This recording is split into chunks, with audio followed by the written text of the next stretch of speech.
مگر بے احترامی کسی کی نہیں کریں گے. ہم تو جانتے بھی نہیں ہیں. ہمیں تو نام بھی ٹھیک سے لینا نہیں آتا. نام کیا ہے؟ اس لیے کہ ہم غور ہی نہیں کرتے. اور تم اسی میں مرے جا رہے ہو کہ تم غور کیوں نہیں کرتے. خبردار میرے بچوں جوانوں، انتہائی حکیمانہ انداز سے دانائی کے ساتھ الحمدللہ ہماری شخصیات اپنے قوم کو لے کر آئی ہیں، اور ہر ایک کا اس میں کردار ہے. اس پورے عمل کے اندر جو قومی وقار ہے، اس میں جو بحالی اور بہتری کے جد و جہد ہے، اس میں ساری قوم کا حصہ ہے. علماء کا، قومیات کے لوگوں کا، پرمٹ ہولڈرز کا، لائسنس داروں کا، بانیان اور متولیان امام بارگاہوں کا، پھر آپ سب کا اپنا اپنا کردار ہے، اور اس کردار کو اور بہتر سے بہتر بنانا ہے اور اچھے انداز سے آگے بڑھنا ہے. میری بہنوں کا کردار بھی مردوں سے کم نہیں، بلکہ ہم تو عزادار بھی ہیں تو وہ خواتین کی وجہ سے. اگر ہماری ماں عزادار نہ ہوتی، اگر ہماری دادی ہمیں ٹوک کے ڈانٹ کے نہ بھیجتی کہ علم اٹھنے والا ہے جاؤ، اگر ہمارے گھر کی بزرگ خواتین نے ہمیں ماتم پہ آمادہ نہ کیا ہوتا، تو شاید یہ کیفیت آج ہماری نہ ہوتی.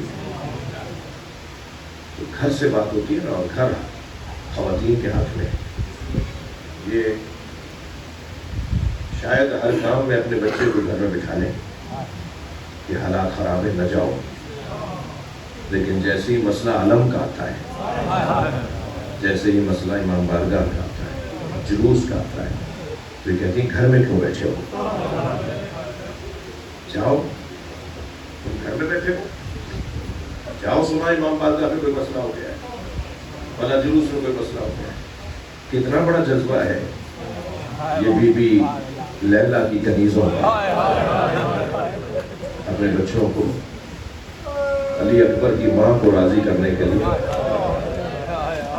بھیج دیتی ہیں کہ اگر مر گیا تو میرا بچہ غلامان علی اکبر میں شمار. یہ جذبہ قابل رشک ہے، اور اسی جذبے نے ہمیں یہاں تک پہنچایا ہے. اسی تو میرا دل کر رہا ہے کہ آپ کو کچھ دیر کے لیے، آپ کے ذہنوں کو کچھ دیر کے لیے ایک ایسی بارگاہ میں لے جاؤ جہاں ہم جب پہنچیں گے تو خاص کیفیت سلام ہو اس بیوی پر جس کی دو ہی کمائیاں تھیں، ایک علی اصغر، ایک سکینہ. علی اصغر کو اجرا سکوتا پہنایا جب امام حسین نے صدائے استغاثہ بلند کی، هل من نافر ينفعنا هل من مغیث یغیثنا. تو جب امام نے فرمایا کوئی ہے جو ہماری مدد کرے، تو خیموں سے رونے کی آواز آئی. بھائی کے ہوتے ہوئے بہنیں روئیں، یہ غیرت مند بھائیوں کو گوارا نہیں ہے. امام واپس آئے، فرمایا زینب ابھی میں زندہ ہوں، تم رو کیوں رہے ہو؟ کہا بھیا جب آپ نے آواز دی ہے نا، علی اصغر نے خود کو جھولے سے گرا دیا. فرمایا اس کی ماں سے کہو، اس کی ماں سے کہو کہ اسے تیار کر کے مجھے دے دے، میں اسے پانی پلا رہا ہوں. اب عزاداروں سوچیں گے آپ کچھ دیر کے لیے کہ اور بھی تو بہت سارے بچے تھے، وہ سب یہ سوچ رہے تھے کہ پہلے علی اصغر پانی پی کر آئیں گے، پھر حسین ہم سب کو پلانے لے جائیں گے. سب اس امید میں تھے کہ علی اصغر سب سے چھوٹے ہیں، یہ پانی پی آئیں تو ہم بھی جائیں گے. جناب رباب نے اپنے بچے کو اجلا سکوتا پہنایا، بالوں میں کنگھی کی، آنکھوں میں سرما دیا، اور جب حسین کی گود میں دیا تو امام حسین نے آستینوں کو لوٹ دیا. جیسے میر انیس کہتے ہیں بنا کر شکل مجاہد کی لے چلے شبیر، الٹ دیا علی اصغر کی آستینوں کو. فرمایا رباب لاؤ میں اسے پانی پلا کر لے آؤں. حسین پانی پلانے لے گئے تھے، اور وہاں جا کے جو خطبہ دیا ہے نا، اس میں ایک جملہ فرمایا، تم دیکھ رہے ہو اما ترون کیف یتدلی، اما ترون کیف یتدلی، دیکھ رہے ہو میرے بچے کا حال کیا ہوا. 6 محرم 2-3 سال پہلے کی بات ہے، ایک جوان میرے پاس آیا، 6 محرم کا دن تھا. کہنے لگا مولانا میں مچھلی خرید کے لایا. میں نے بڑی باجی سے کہا کہ آپا مجھے مچھلی تل دو. تو دادی کی آواز آئی بیٹا محرم میں مچھلی نہیں کھاتے. تو میں نے دادی سے کہا دادی حلال محمد تو قیامت تک حلال ہے, حرام محمد حرام قیامت تک حرام ہے.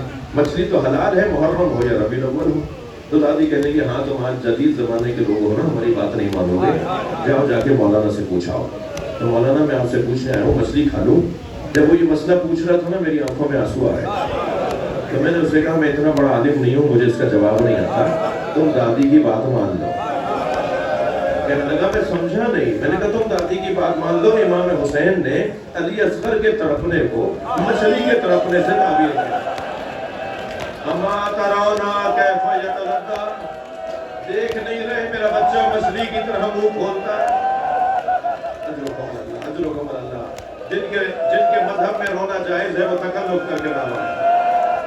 جب آپ بلند آواز سے روتے ہیں نا تو امام جعفر صادق دعا دیتے ہیں. تیرے سے شعبہ سے بچے کو شہید کر دیا.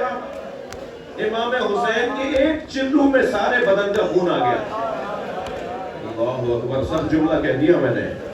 حضرت علی اصغر کے گلے سے جو خون ابل رہا تھا امام نے اپنے چلو میں لے لیا تھا. اور پھر آسمان کو دیکھا تو آواز آئی کبھی پانی نہیں برسے گا. زمین کی طرف دیکھا تو آواز آئی کبھی فصلیں نہیں اگیں گی. سنیں گے امام نے وہ خون اپنے چہرے پر مل لیا اور ایک مرثیے کا جملہ پڑھا, یا اللہ اسی چہرے میں تیری بارگاہ میں آؤں گا. گرمی بڑی شدید تھی, دھوپ میں تپش بہت زیادہ تھی. امام نے بچے کے لاشے پہ ابا کا دامن ڈالا ہوا تھا اور لے کر آ رہے تھے خیمے کی طرف. جب خیمے کا دروازہ قریب آیا تو نہ جانے کیا خیال آیا, امام الٹے پیر واپس ہونے لگے. پھر کچھ خیال آیا تو پھر آگے بڑھنے لگے. پھر کچھ خیال آیا تو پھر پیچھے ہٹنے لگے. ابھی اسی کیفیت میں تھے کہ خیمے سے پردہ ہٹا. اب جب پردہ ہٹا تو سامنے سکینہ کھڑی. سکینہ بیوی نے دیکھا کہ بابا بھائی کو پانی پلانے لے گئے تھے, جو تڑپتا ہوا گیا تھا اب چین سے سو رہا ہے. اس کا مطلب یہ ہے کہ پانی پی لیا. تو وہیں سے آواز دے کر کہا بابا میں بھی پیاسی ہوں, بابا مجھے بھی پانی پلا لاؤ. اب حسین کیا بتائیں کہ کیسا پانی پلایا ہے, لیکن جیسے ہی بچی کی آواز بلند ہوئی تو پھر پردہ ہٹا. اب جو امام حسین نے دیکھا تو جناب رباب کھڑی. مجھے نہیں معلوم مجلس میں دودھ پیتے ہوئے بچوں کی مائیں بھی بیٹھی ہوں گی. جو شیر خوار بچوں کی مائیں ہوتی ہے نا, ان کا سارا ہم و غم یہ ہوتا ہے کسی طرح میرا بچہ بھوکا نہ رہے, کسی طرح میرے بچے کو دودھ مل جائے. یہ اپنے شوہر سے لڑ جاتی ہیں, اپنے بڑے بچوں سے لڑ جاتی ہیں کہ کیوں نہیں لے کر آئے, بھوکا ہے. اب جناب رباب کو جب دیکھا امام حسین نے تو فرمایا رباب بتاؤ میں کون ہوں. اپنی زوجہ سے پوچھنے میں کون ہوں. جناب رباب نے فرمایا آپ میرے امام ہیں, آپ حجت خدا ہیں. جب امام حسین نے یہ جملے سنے ابا کا دامن ہٹا دیا. ایک ماں نے خون میں لت پت بچہ دیا, ننھے لبوں پہ لب رکھ دیے اور بوسہ دے کر ایک جملہ فرمایا یا بنیا مثلو کا ینہر, اے میرے لال کیا, اے میرے لال عرب تو اونٹنی کے دودھ پیتے بچے کو نہر نہیں کرتا, کیا تجھ جیسے کو نہر کیا جاتا ہے. اجرکم اللہ, اجرکم اللہ. بہت گریہ ہو گیا, مجلس ہو گئی. میرے ایک ہندوستان کے دوست مجھے بتا رہے تھے کہ روز عاشورہ ان کے شہر بنارس سے تعزیے کا جلوس نکلتا ہے اور وہ جلوس مختلف رستوں سے ہوتا ہے اور کربلا میں جا کے ختم ہوتا ہے. اور کربلا میں جا کے تعزیے جب مکمل ختم ہو جاتے ہیں تو لوگ پھر اپنے گھروں کو, تو کہنے لگے جلوس نکلا تو ہم اس رستے پہ چلے گئے جہاں سے جلوس کو جانا تھا. تو کچھ آگے گئے, جلوس ابھی پیچھے تھا, تو دیکھا کہ ایک چوک پر چوراہے پہ ہزاروں کی تعداد میں ہندو عورتیں کھڑی ہیں. مگر تعجب اس پہ ہوا کہ ہر گود میں دودھ پیتا بچہ. کہتے ہیں کہ جب ہم برابر سے گزرے تو ایک ہندو عورت کی آواز آئی, بھائی مسلمان لگتے ہو. تو کہنے لگے, میں نے کہا مسلمان ہے. کہنے لگے مسلمان ہو تو بتاؤ بابا حسین کا جلوس کب آیا. تو انہوں نے کہا, میں نے ان سے پوچھا کہ تمہیں بابا حسین کے جلوس کا انتظار کیوں ہے. کہنے لگے تمہیں نہیں پتا آج حسین کا بچہ بھوکا مارا گیا, آج ہم اپنے بچوں کو دودھ نہیں پلاتے جب تک تعزیہ دفنا نہ دیا جائے. سلام ہو جناب رباب پر. اجرکم اللہ, اجرکم اللہ. مجلس ہو گئی, ایک منزل اور آگے آ جائیے. ایک کمائی تو جناب رباب کے پاس، ایک کمائی جناب رباب کے پاس حضرت علی اصغر وہ ایسے شہید ہو گئے. دوسری کمائی کا نام بتاؤں، وہ زندان شام میں سو گئی. جو جہاں بیٹھا ہے اپنی آواز کو آزاد کرے. جب آپ بلند آواز سے روتے ہیں ائمہ دعا دیتے ہیں، ائمہ اہل بیت مصلی بچھا کے حسین کے عزاداروں کے لیے دعا کرتے ہیں. اجرکم اللہ، اجرکم اللہ. اس بچی کے ساتھ کیا ہوا کیسے بیان ہو؟ 4 سالہ سکینہ کبھی بے کجاوا اونٹ پر بٹھائی جاتی ہے، کبھی تیز دوڑتے ہوئے اونٹ سے گر جاتی ہے. ہمارے ماں باپ، ہماری نسلیں، ہماری کائنات قربان جناب سکینہ کی جوتیوں کی خاک پر. ابھی اس ممبر سے اگر میں گر جاؤں نا، وہ بچہ، وہ جوان، وہ بھائی مجھے سہارا دے گا، کہے گا مولانا کیا ہوا؟ ہماری حیثیت، ہم ہیں کون؟ اتنا احترام. جناب سکینہ اونٹ سے گر گئی.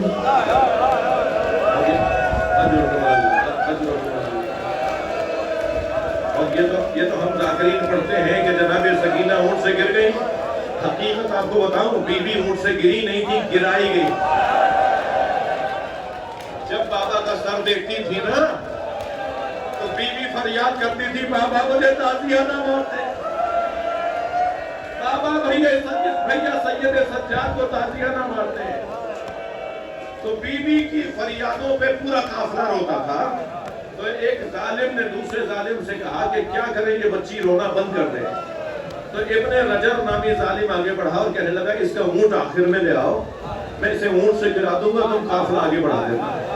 اس ظالم نے بی بی کا دامن پکڑ کر بی بی کو نیچے گرا دیا. اونٹ آگے بڑھ گیا، بی بی پیچھے پیچھے آتی رہی. بھیا میں گر گئی، پھوپھی اماں میں گر گئی. سر حسین جس نیزے کی انیب پر ہے، اس نے ایک مرتبہ رونا شروع کیا. جناب زینب بار بار بھائی کا چہرہ دیکھتی تھی تو روتے ہوئے دیکھا، فرمایا بھیا کس چیز نے رلایا؟ تو سر حسین سے آواز آئی، میری سکینہ گر گئی. جناب زینب نے اونٹ بٹھانے کا انتظار نہیں کیا. اجرکم اللہ، اجرکم اللہ. اپنی آوازوں کو آزاد کریں گے، میں 2-3 منزلیں لے رہا ہوں. بی بی زینب نے اونٹ بٹھانے کا انتظار نہیں کیا، کھڑے اونٹ سے خود کو گرا دیا. اور اس طرف کہیں جہاں سے کافر آ رہا تھا آوازیں دیتی جا رہی تھی، سکینہ کہاں ہو، سکینہ کہاں ہو. تو کیا دیکھا، دور ایک درخت کے سائے میں ایک کالے برقعے میں بی بی ہے جس کی گود میں سکینہ سو رہی ہے. تو جناب زینب کو تعجب یہ ہوا کہ یہ کون ہے جو ہم پہ رحم کھا رہی ہے؟ ہم پہ تو کوئی رحم نہیں کھاتا. دوسرا تعجب یہ ہوا کہ سکینہ تو کسی کی گود میں نہیں جاتی، یہ بی بی کون ہے جس کی گود میں سو گئی ہے؟ آہستہ آہستہ قریب جا کے بیٹھی اور سلام کر کے کہا، بی بی یہ بچی میری ہے، بی بی یہ میرے بھائی کی بچی ہے. مجھے اتنا بتاؤ تم ہم پہ رحم کیوں کر رہی ہو؟ اور اب یہ بتاؤ کہ یہ تمہاری گود میں سو کیسے گئی ہے؟ ابھی یہ 2 سوال کیے تھے کہ سامنے بیٹھی بی بی نے نقاب ہٹائی، ایک بیٹی نے ماں کو بیٹھے دیکھا، آواز دی، اماں میرا بھائی مارا گیا. زینب تیری ماں